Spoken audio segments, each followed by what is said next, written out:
Back here on the Northland Sports page, Brian Prudhomme, Steve Petosha. We just said goodbye to Dave Cook. He's making his way to the Walt Hunting Stadium, Marvikinen Field, campus of Duluth-Denfeld. That'll be the site of St. John's St. Scholastica later on today. I'll be there as well. Kickoff at 1 o'clock. I'll handle the webcast of that one. Happy to handle this broadcast of the Northland Sports page. This show, Steve, going on 7 years. I didn't tell Dave, but our anniversary is technically on Monday. Wow, that's awesome. You guys have done a great job and built quite a following here in the Northland. So congratulations on 7 years. Thank you very much. Wouldn't have been able to do it without our great sponsors. Let me tell you about them right now. Arola Architecture Studio, Hoops Brewing, ABS Auto Solutions, Stewart's Bike Sports and Trophies, Comfort Systems of Duluth, Advantage Emblem Screen Printing, Kohler Toyota and Kohler Hyundai, our buddy Mike Regan at Christensen Group Insurance, Assisted Living Locators, www.assistedlivinglocators.org/Duluth, Krause Heating and Cooling, your Carrier HVAC authorized dealer. Mount Royal Bottle Shop. Go to their website today. Enter the online code radio. Easy for me to say. This is why Dave does this. But again, go to MountRoyalBottleShop.org. Online code today of radio. 10% off your Hoops products. Ferguson Bath and Kitchen, Blackwoods, and all their locations. Judge me accordingly. That's where I spent my Halloween. We had no trick-or-treaters. We turned the porch light off. We left. Well, it's a good spot to spend a Halloween. Absolutely. Could be much worse. Couldn't have been much better. Had a fantastic dinner there the other night. And last night, again, I got a chance to call the great Hermantown Victory Section Football Championship. Mike Zagelmeyer in about 15 minutes with us. But again, everybody thought we could be looking at Game 6 of the World Series. We didn't get that. We got Yankees-Dodgers. We got Stars showcased. Did we get a good World Series or a bad World Series? Well, I mean, that's kind of a mixed bag, I think. I think it went too quick, number one. But I do think there was some exciting stuff. I mean, hats off to how the Dodgers played. If you're a Dodgers fan, you probably thought it was a great World Series because they played really well. And Freddie Freeman, how can you not be a fan of Freddie Freeman? Say that over and over, fan of Freddie Freeman. I will tell you this. I saw a meme on social media yesterday that said, congratulations, Freddie Freeman. And then the picture was Buzz, the older brother from Home Alone. I didn't think that as I watched Freddie Freeman. Now that somebody posted it, I can't unsee that. I know you know what I'm talking about. I do. That's pretty funny. But there was a lot of things in this World Series, and we talked a little bit about it last week. That was like old school baseball. It was. And so for that, it was entertaining. So for that, as much as I was disappointed that my Yankees lost, I loved the fact that it was an entertaining World Series that was nostalgic in the way that they played. I couldn't decide if it was a good series or a bad series. Obviously, I was not cheering for the Yankees because I can't do that. Ever since Paul O'Neill left, I just haven't cared what the Yankees have done, especially if it's positive. So it ended the right way for me, but I was racking my brain on whether it was good or bad because Game 1, you have the walk-off grand slam. You never had it before. Hard to beat that. You did have some drama, obviously, LA's big comeback in the clinching victory. But then you look at how. And the New York Yankees went bad slow-pitch softball team defensively. And I kind of thought, 5 games, some poor fundamentals. Was this that good? I still can't decide. Well, I mean, yeah, poor fundamentals. But quite honestly, the first 3 games, the offense was nowhere to be found. And then the one game that the Yankees win, the Dodgers throw a bullpen game. That's also weird to be a good World Series as well. Right. And so I think, a combination of some poor hitting out of the Yankees, which that's, what they're built on. And, your ace gives you a great, start in Game 1 and then, lose it on the walk-off grand slam. But, a walk-off grand slam, every little kid who's played baseball from the start of time has gone through that little scenario. Well, in and to their be head, fair, your ace gave you a pretty good Game 5 as well. He had no earned runs, but 5 runs against him. Right. So, I think there was a lot of exciting moments in that World Series for sure. So let me ask you this question because you're a Twins fan who doesn't like their inability or unwillingness to spend. You are a Yankee fan.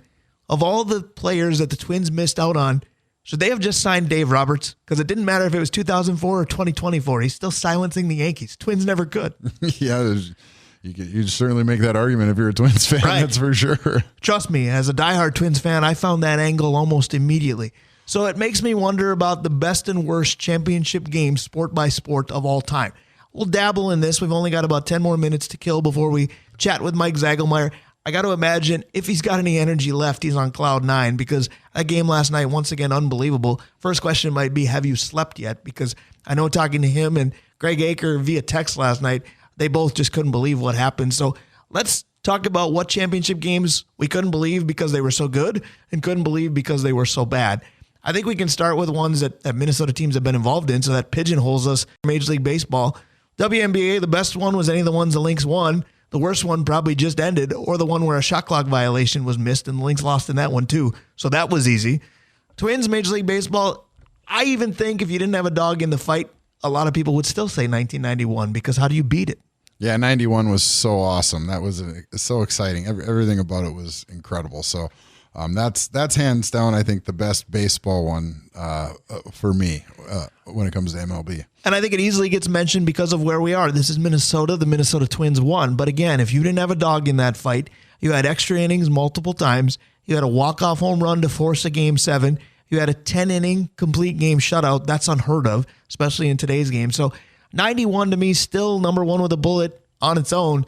The worst ones, when I was thinking about this, Steve, I don't know if I didn't know that I have a personal vendetta against the Texas Rangers, but it seems to be everything that they were in because there were the times where they took on the San Francisco Giants and everybody had the Brian Wilson beards going. Texas obviously had won the World Series a year ago. We had to remind ourselves of that on last week's show when it was the Rangers and Diamondbacks. I had forgotten again, by the way, right. just in the last 7 days. Friendly reminder, you're very welcome. Is there something about, hey, somebody like the Rangers who isn't necessarily prominently bad or prominently good very often, when they get in, people go, well, whatever.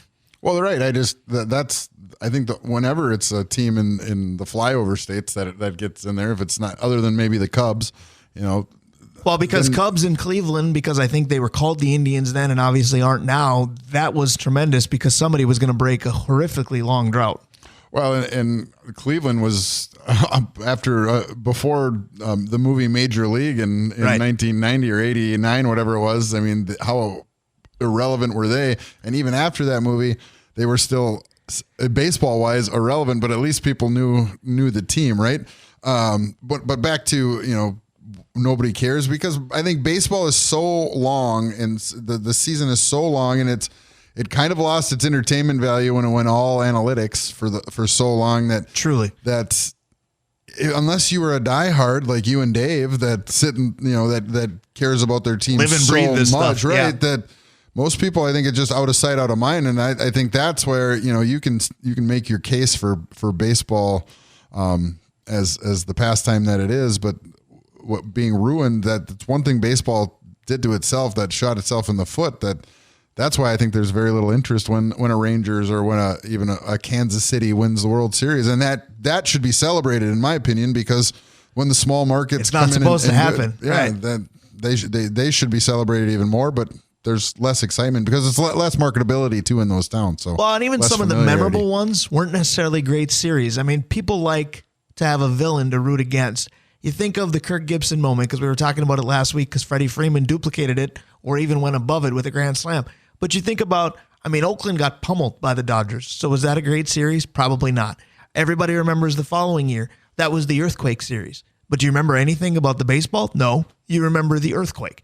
1990, the A's were back in it. The Reds pummeled them. I enjoyed that because Oakland was the villain of the Twins. But was that a good series? No, it really wasn't.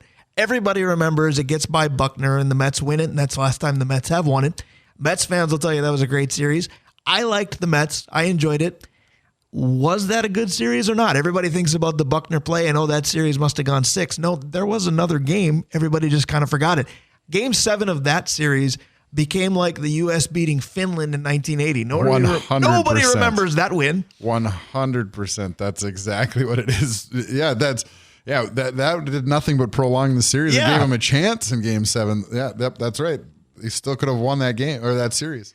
Let's go to basketball because there were a lot of best ones for me. Lakers Celtics in the 80s. I was right in the thick of that as a hardcore Boston fan. So some were excellent and some ended poorly, probably with me in tears as a young kid. But they were all good series. I didn't necessarily love either team, but even the trilogy we got of Cleveland Golden State for a while with Steph and LeBron, very, very good. Recently, we've seen some pretty good ones. The bad ones, I hope you'll appreciate this because we grew up essentially together. I went to, I believe it was Knicks Spurs, and this should say something that I have to kind of rack my brain and remember that I'm getting the matchup right. But it was the year that the NBA Finals got broken into because of the OJ saga.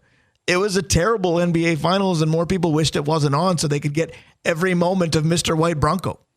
Yeah, that's funny. I remember sitting at my buddy Mike's house watching the hoops, and they cut into that, and the series itself, till you mentioned it, I didn't even think that was the finals. I thought that was just another series. And to be honest, it might have been. I have to double check that, but that's the first thing that came to mind. Whatever happened, and this is the ironic part, because I want to think of, well, whatever championships happened summer of 94, because of OJ, nobody paid attention. But that's not true, because when we go to the NHL, I would talk about Rangers Vancouver with Messier's guarantee as one of the best. That was at the same time. And that was also the Rangers had not won one in so long, and right. No doubt about it. That was actually, and I am not a Rangers fan at all. I'm not either at all. But that was one of my favorite. That was one of my favorite series because of Messier doing it with another organization. He had kind of been counted out after he had left Edmonton, and then went there, and then took the Rangers to their first Stanley Cup in decades, and so that one was awesome to me. The worst one to me was the Penguins beating the North Stars. Yeah, that one tore my heart out. That to me would be kind of the best and worst, because I always talk about everything's more fun when you have a dog in the fight. I am not an avid professional hockey fan, so more often than not, I do not have a dog in the fight. That year, obviously, I did. They didn't win, but I was paying more attention to the finals than I ever had before. Yeah, that was so devastating to me, and then it wasn't too long later that they were just gone altogether. Ironically, I tend to be at Twins games when important hockey games are taking place, because the night that the North Stars lost the Stanley Cup, I found out on the Metronome scoreboard while at a Twins game. Also, the night of UMD's first natty, I found out while looking at the right field wall of Target Field. Well, at least there were positives and negatives both ways. So the moral of the story is, don't tell me to go to hockey in the summer. It's just not going to happen. For sure. All right, so let's close with best and worst Super Bowls, because this one I figure we'll have a bevy of opinions on. Well, I mean, are we talking about the ones we've seen and been alive for? Because the four worst, I don't know if I was going to say the four worst, thankfully we weren't here, or you were at least in diapers for the last one, yeah. But to me, the most exciting Super Bowls, the Patriots' first Super Bowl, when they won that one, and I'm no when they Patriots. Walked off the Rams, yeah. Yeah, and because I'll just say this, because it's not legal, judge me accordingly. That one was very lucrative for me. Go ahead. But what I liked about that, again, they went for it, right? Like even Madden, I love John Madden, and he was telling, they should be sitting on this thing and taking this thing into overtime and whatever, but they didn't. They went for it, and then they won it on that last second kick. And I don't know, to me, that's exciting, and I love that. Well, and people forget, because they talk about the Patriots being a dynasty and winning too much and being disliked. And yes, they absolutely got there. Not for me, but for society in general. They got to all of those things. But they tended to win on last-second field goals a number of times. They did it to Carolina as well. People forget that Jake Delhomme was in a Super Bowl at one time. I will tell you, one of the Super Bowls I didn't watch was when New Orleans beat Indy after beating us in that turnover fest in 2009. One of the times I refused to turn the Super Bowl on because I was of the belief that the Vikings should have been there. I certainly enjoyed when Denver and John Elway's helicopter run beat Green Bay. I appreciated that. But recently, these Super Bowls that the Niners have been in, they didn't win either one, but all of them came down to basically final possessions. Those have been exciting. And I love football, don't get me wrong, but too often now I'm kind of getting into that mode where I'm watching the game for the commercials and the halftime show just as much as anything else. And I don't like saying that, being an avid football guy. Yeah, I don't disagree with you. That's the fanfare around the Super Bowl now. That's until our team gets there. We're Vikings fans. We're not used to having to care. Until our team gets there. That's kind of the funny thing with the Super Bowl. Those first few Super Bowls, you could have got a ticket for $5 walking up to the ticket booth right at kickoff. But you also would have been rich if you had $5. That's true. So what about the worst ones? Because I know we mentioned the Vikings losing 4 times, but again, you were in diapers for the last one, and I was still 2 years in a plan. But at the same time, the worst one for me, I had gone to a party for this, and I was very excited to see the game. It was Seattle and Denver, and it was after Richard Sherman picked off a pass to beat the Niners in the NFC title game and basically called out Michael Crabtree in a post-game interview. And I thought Peyton Manning could carve up this defense, and that would be really interesting. That game wasn't close from the get-go, and I remember I think we were watching a movie into halftime, turned it back on to watch the halftime, turned the movie back on when the game started again. Yeah, that does not that doesn't sound like a very good game at all. I actually don't even remember. That's how poor that Super Bowl was. I don't remember anything from it. Really. Well, and we mentioned the Vikings getting beat. I would think you mentioned ones we were alive for. Too often for us, it was whatever Denver was in before Elway finally got one, or whatever Buffalo was in when they lost so many. Right. Quite honestly, the worst ones for me, judge me accordingly, are the ones that the Packers have won. Those have been miserable for me because I know what those still have lingering effects yes, in November of 2024. Understand that altogether, but it's fun to have a quest for a championship. The Hermantown Hawks football team, they still have one for state football. They are going to play Orono on Thursday. We've been teasing that for a while. Time to talk about it with Mike Zagelmeyer, the head coach. He's next. Stick around. We'll be right back. Don't call it a comeback. I don't know what else to call it, as Hermantown last night trailed North Branch 28-7 mid-third quarter, and they come away with the section title when all was said and done. Hermantown 35, North Branch 28, and Hermantown is on to the state tournament. They will play Orono on Thursday. That game will be played in Alexandria, and we will have it for you. Steve Patosha, I know you said it was a busy sports night last night, but you had your ears on that call on these airwaves. Absolutely, and how exciting, and I think it's as a fan, I don't think you understand as much of. You put so much time and effort, everybody gets excited to watch the game and be at the game and be in the stands and cheer for everybody. But as that team, that group of people that are in that room together, have put in so much time and effort for months and months, and it's all for that one night. It's.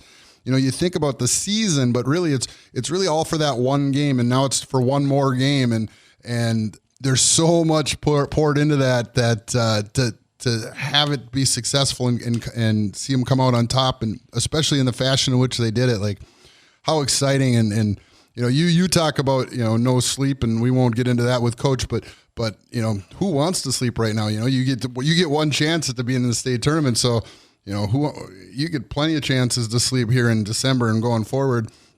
Let's keep moving and ride this momentum and keep working, and because this is our chance. This is what we spent so much time on. So I'm excited for him. I'm happy for him, and I'm happy that we got him here.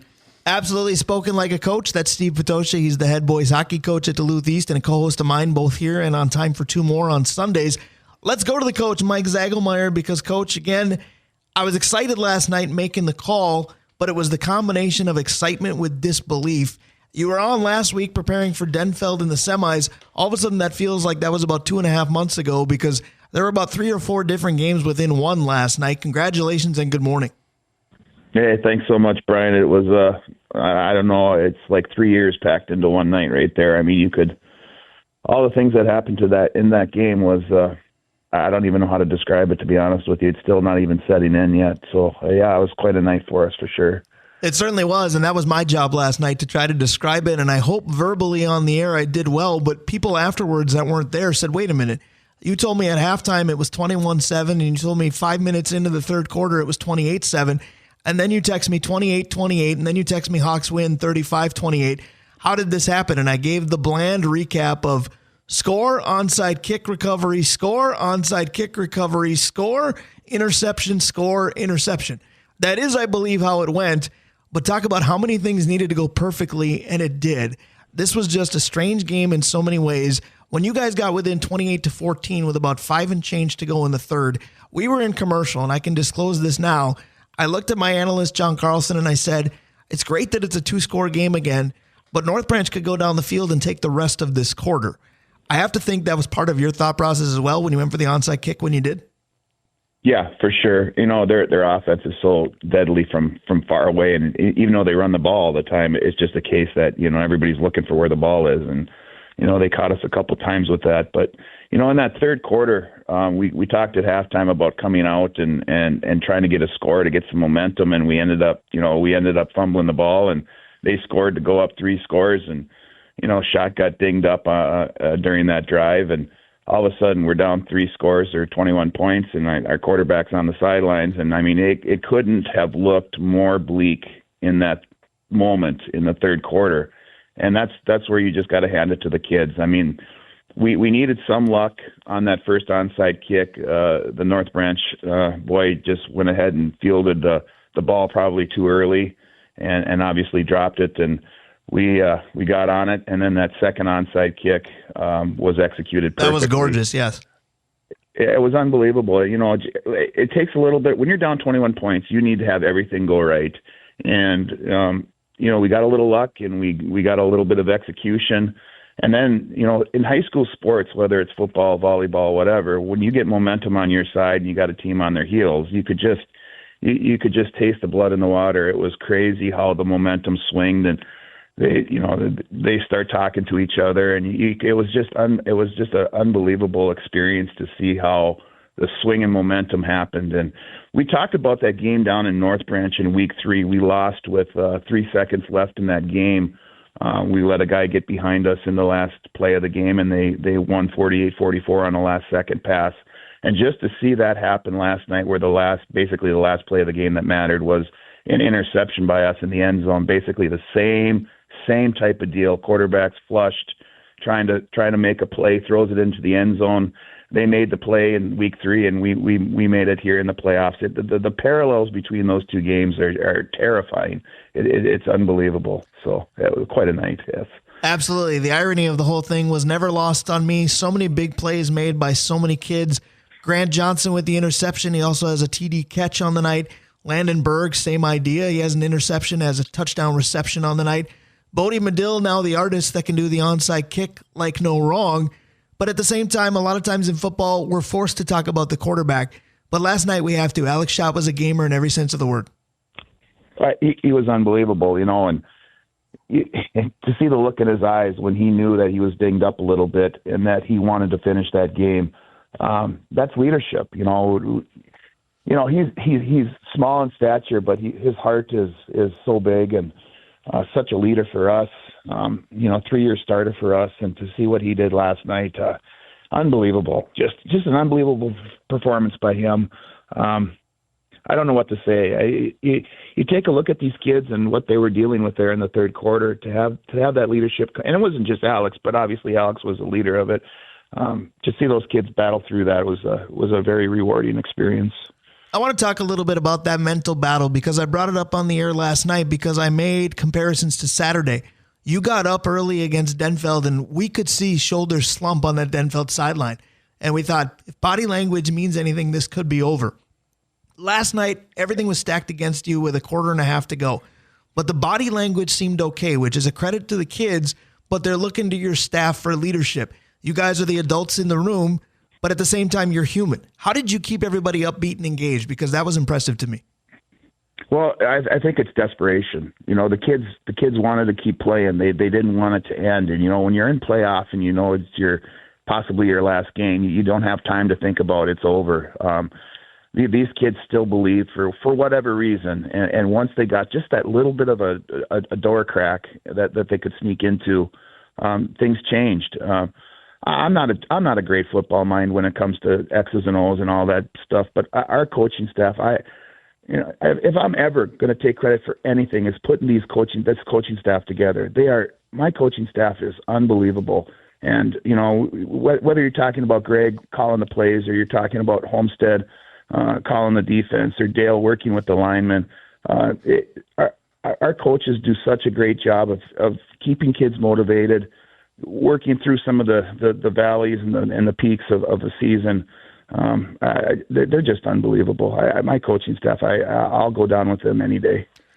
Talking with Hermantown head coach Mike Zagelmeyer, his team is on the way to the state tournament. They will play on Thursday. More on that in just a moment, but I want to talk about something you just said because you mentioned working with the linemen. And to me, that was a huge difference when the comeback started because when your team was down, everybody says all the time that games are won in the trenches. And I will tell you, there was a time last night where I said, the score is what it is. North Branch is ahead because Hermantown's losing in the trenches. The offensive line at times was blowing the defense off the ball, and North Branch was getting some pressure on Alex. That changed. What did you think changed in terms of, was it anything schematically, or was it just wanting it more with your guys in those trenches?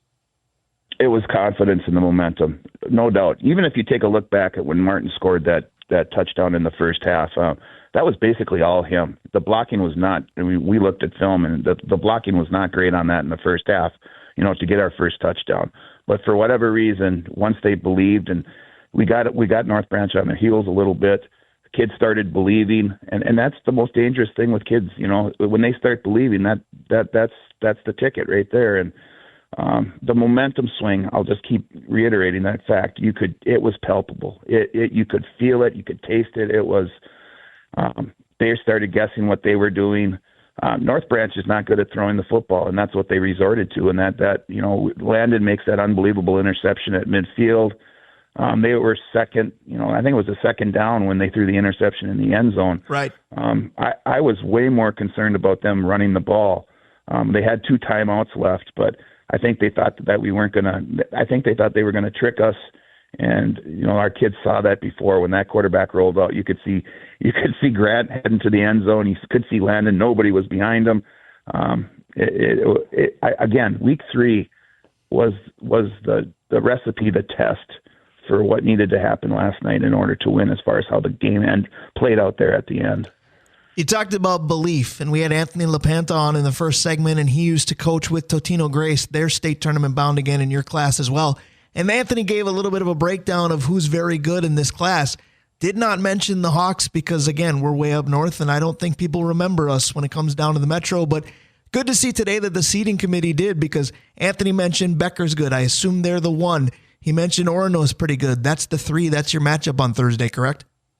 Yeah, correct. We're going to play Orono. We're the 2 seed. The coaches voted, so it was coach vote last night for just because they seeded 4 North and 4 South. So right. I had to seed the 3 teams last night, and I had Becker as 1, and 2 I had Orono, and I couldn't vote on ourselves. And then I want to say Holy Angels was 3. Yeah, it played out. I give them credit because I think they placed us where we needed to be.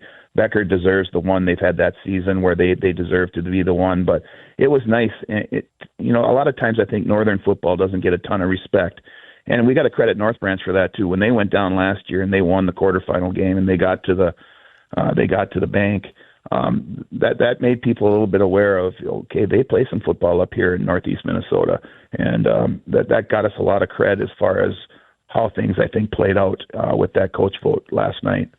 I was going to ask you a little bit about that because I do think that last year and to some extent this year helped out because, again, verbally, those in the Metro may not know much about the northern half of the section, but it got plenty of respect because we talked about at length how Section 7-4A seemed wide open. North Branch, very good. Hermantown, very good. Denfeld, good. Cloquet gives everybody a fight. Rock Ridge and Grand Rapids beat some of the upper echelon teams during the regular year.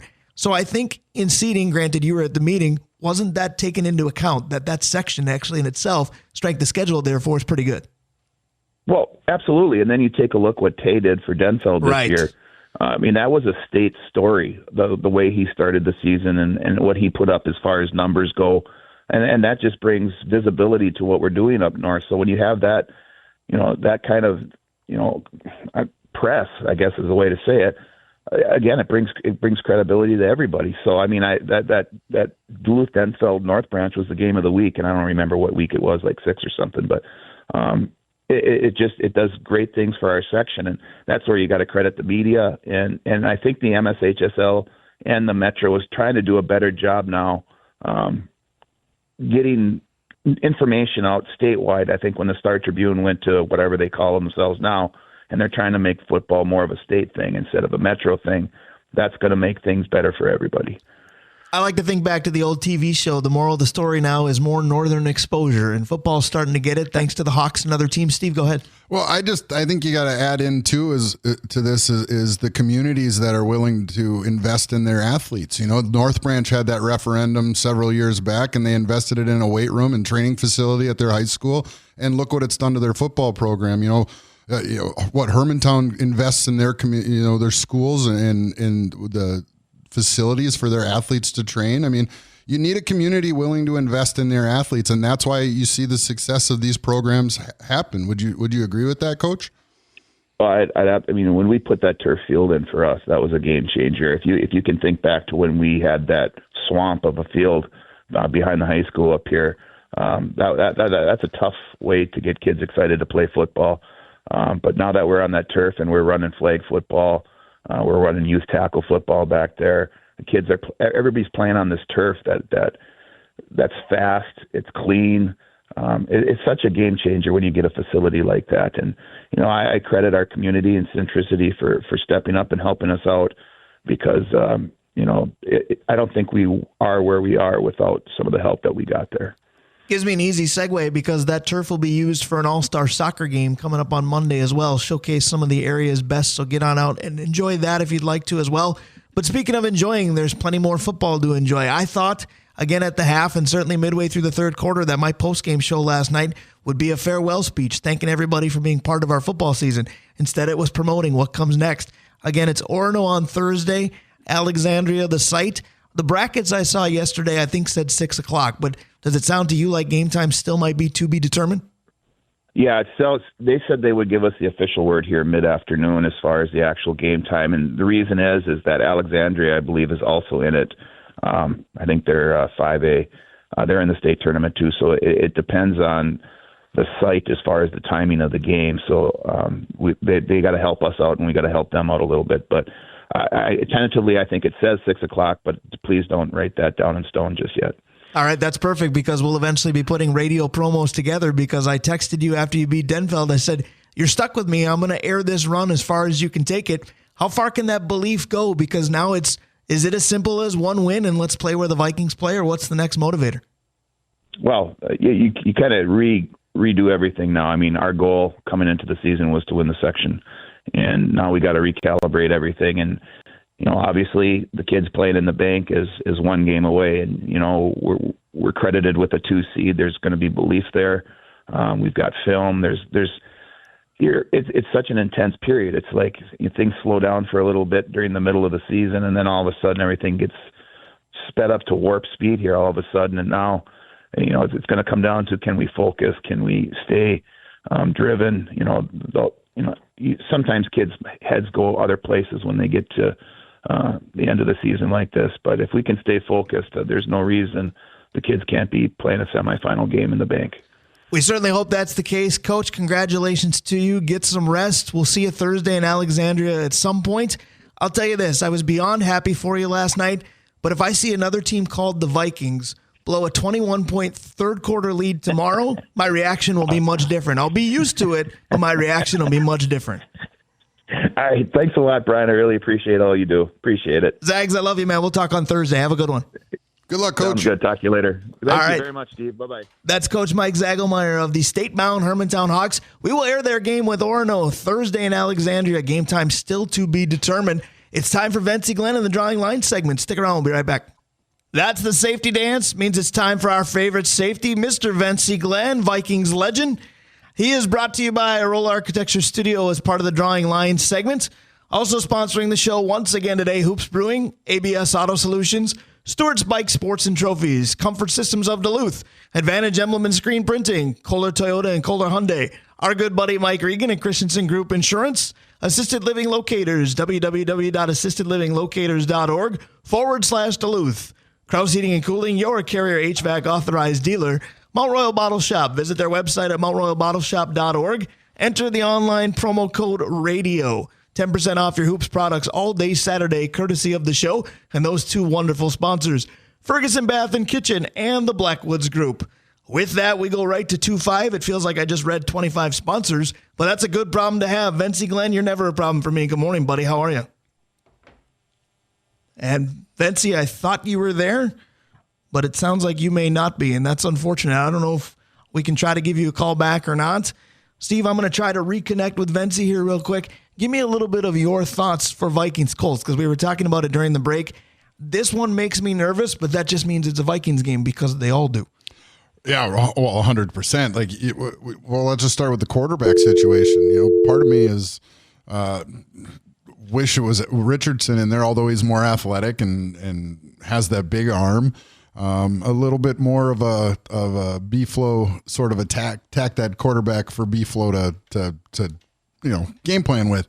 Flacco scares me more because he's got all the answers to the test, right? Like we saw that, with veterans like Brady, and then when we saw Stafford, a couple, the other night or a couple Thursdays ago. That to me scares me when the quarterback has all that experience because he can pick you apart. And I assume that the defense has done some self-scouting here over the last 10 days and maybe are going to do some tendency breakers. But Flacco, his ability to adjust scares me more than just the raw talent of an Anthony Richardson. Absolutely correct. The thought I had is Anthony Richardson could get flustered by B-Flow because young quarterbacks do. What about Indianapolis just in general making the right or wrong decision? I understand, we're over 500. We're about halfway through a season. We got to go with what gives us the best chance to win. But you're saying that your franchise future quarterback isn't any of that by doing this, because this isn't a 1 week benching because Brian Flores will get you. The Colts have said this is the benching unless something goes horrifically wrong with Joe Flacco. Yes, and that's 100% true. And what really the other thing that scares me with the Colts is their running game. Jonathan Taylor can tear up a defense, and that's right now where the Vikings are susceptible. And I see that they've activated Levi Drake Rodriguez to hopefully add a big body in the middle of that defensive line to hopefully save the fact that we don't have Cashman in the lineup at this time. All right, so what we're going to do is we're going to give Vencie Glenn one more shot. We've only got about 7-8 minutes with him, if he's there this time. So the live radio gamble, does it pay off? Vencie, good morning. Can you hear me? Good morning. I can hear you. I'm sorry. I pushed the wrong button when I was trying to answer the phone. I apologize. That's all right. I've been there running the radio board. Pushing the wrong button should be my middle name. But what about the Minnesota Vikings pushing the right buttons to hopefully go from 5-2 to 6-2? Because we were just talking about Anthony Richardson, and I know you want to. Most of us would prefer that he's in there because B-Flow could mess with him a little bit. Colts thinking the same, go to Flacco. Right decision or wrong decision? For the Colts, it's the right decision. You have to send a message to your team and to your fans and to the organization that you're there to try to win championships. And it's not about player favorites and things like that. You got to get guys that want to be on the field, that want to be in the locker room, that want to be a part of something. And right now, Anthony Richardson and a lot of other young guys in the league, they're more excited about entertainment factors than playing football and trying to win a championship. So it's the right move. Now, I'm going to ask you this as a follow-up. Is Anthony Richardson that excited about anything? Because he was the one who infamously said, I came out of the game because I was tired. You can't say that in the NFL any year, can you? You can't even think it as an athlete. I've never heard an athlete ever in my life say that. That's the thing, but that's the generation we're living in and the kind of players that are coming to the league that you got all this football faith in that don't care about winning championships and achieving something. They're all individuals, not all, I apologize. 20% of them are individuals, and they're me guys. I care about me and what I'm doing and how many clicks I get on social media. So it can be damaging to a team like it was last week. Yeah, they'd rather build their brand than build their team, and that seems to be the biggest problem with a lot of athletes now. Well, one of the biggest things is some of the owners buy into it. They want the hype guys. They don't want guys, can they come in and help my locker room? Can they make my players better? Can they make my coaches better? And looking at it like that. A lot of teams pick guys just based off entertainment value. But then they realize, hey, well, this ain't the right thing to do. Then 2-3 years later, you're trying to figure out a way to get rid of them.